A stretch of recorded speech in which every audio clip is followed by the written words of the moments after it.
Hey everybody, I hope you are having a better day than this sander. As I said back in the day, I have never broken a Ryobi 18 volt tool, but my friend Kowalski has, and so you can already see why I've got the towel down. This thing will not chooch. We've got good battery in here. Nothing, not the slightest. So I have no idea what's wrong with this thing. I've not pre-looked at it, but I can tell that this thing feels like it's kind of bound up.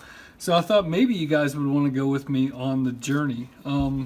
Now, ceremonially, I brought this Ryobi drill in because it is the closest I've come to officially killing an 18 volt Ryobi tool, and that's because this accidentally got left out in the rain when I was putting the air conditioner into my office. I didn't realize it was sitting somewhere.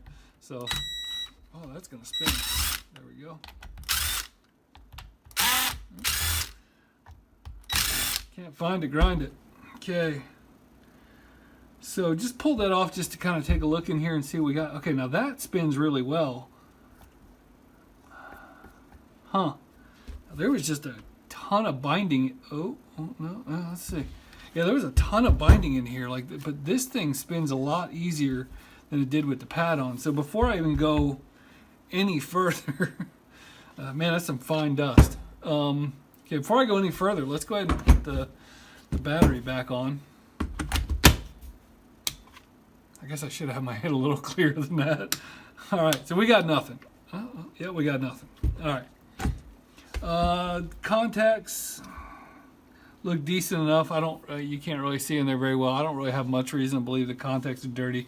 This thing is relatively unused. So, all right, let's continue on.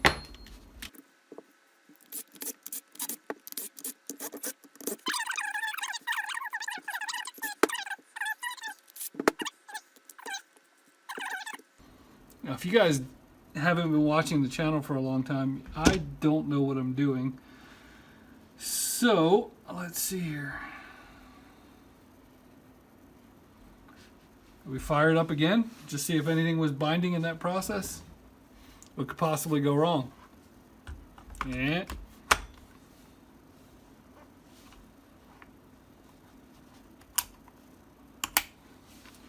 Okay, so let's look at that switch. Is the switch doing... That's really funny. I don't know if you guys can see that. You'll see it in a second. But that switch is just a normal toggle switch in there that just feels a little soft. All right, let's pull her out. We got a little bit of gunk on the contacts, but if I remember correctly, this thing was kind of stopping while it was running. Man, I'm dumping sawdust all over the place. Well, there's not much to this thing. So I did a little checking, and these things are not, they don't sell these brushes. I would assume these brushes are torched, but it looks like this thing is going to be sealed, and I'm not going to be able to get this stuff out without jacking it up. But the first thing I do want to check, I mean, that switch, for one thing, like, look at that. That is, I mean, that is shortable. In fact, look at that. You see that? The wires on that can absolutely touch between the pink and the red, which is, I mean, at least unsafe because it would leave the thing on all the time. It's just a horrible job there. The switch also, it doesn't feel great. So before I go into salvage mode, let me take a look at this thing. Grab the Kai Wheats over here. A lot of you guys seem to be liking the Kai Wheats. It's probably the single biggest thing that I sell on my Amazon. So I love that meter. I found out about it from Simple Electronics.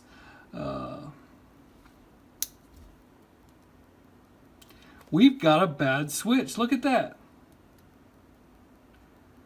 Hold on. We got, let's see there.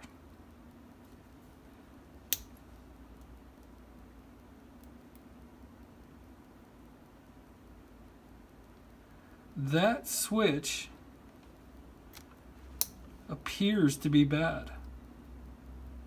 So it's been a little bit of time later, and I commented about the poor soldering job that was on this thing when I pulled it apart, and it got me thinking that I should probably do a little bit of research. And I also remembered this thing was a reconditioned unit from Direct Tools that my buddy bought. And so I thought about it. I'll bet that this switch is super common to break. And so my guess is somebody bought this.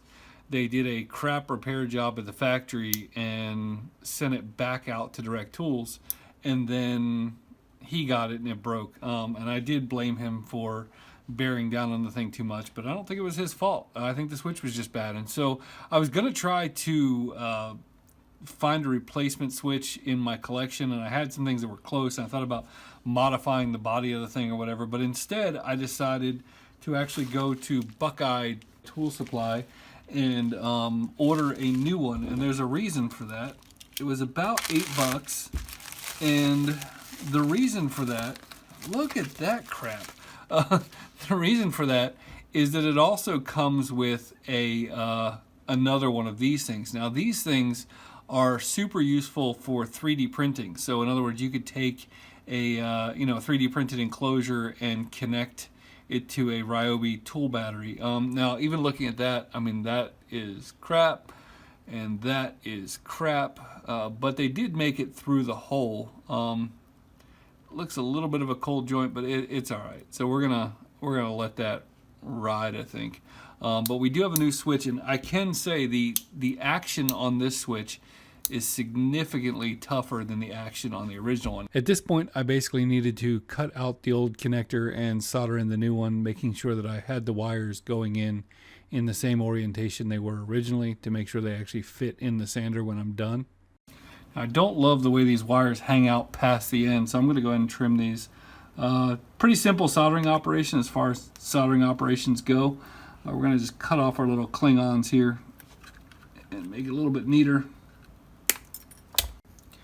So I think they're nice enough to make sure the switch only goes in here one way, so I have it in the off position, and I'm going to slip this piece down here and slip the switch in this track at the same time. So I'm basically going to pin this thing in there, and then now it looks like I can come back here and kick that switch on and off. So if you missed that, I can push in from the one side and flip the switch on, push it back this way, flip it off.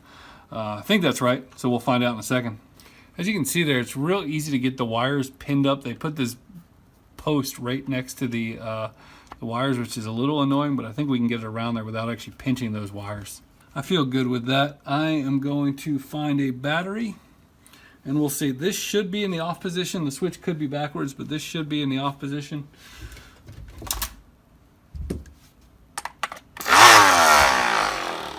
Nope.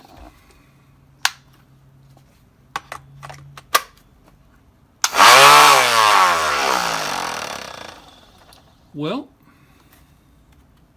yeah, okay.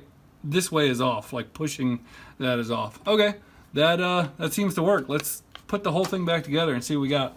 Now, one of my top tips is to keep these kind of parts in either a bag or a magnetic tray or something like that, so you can find them a week later after the part comes in.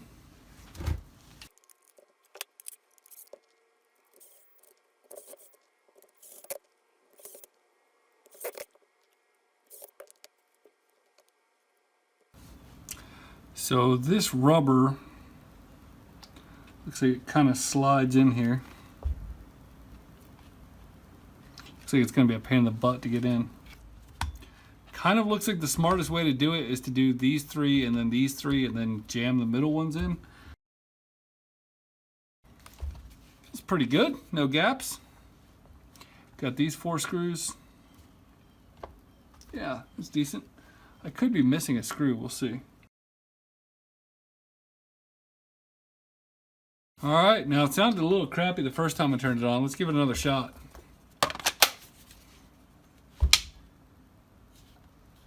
Oh, that's a dead battery. Scared myself there for a second. Let's try it again. Hey, that's not bad. Alright, so it cost $8. Took probably about an hour because I was screwing around filming.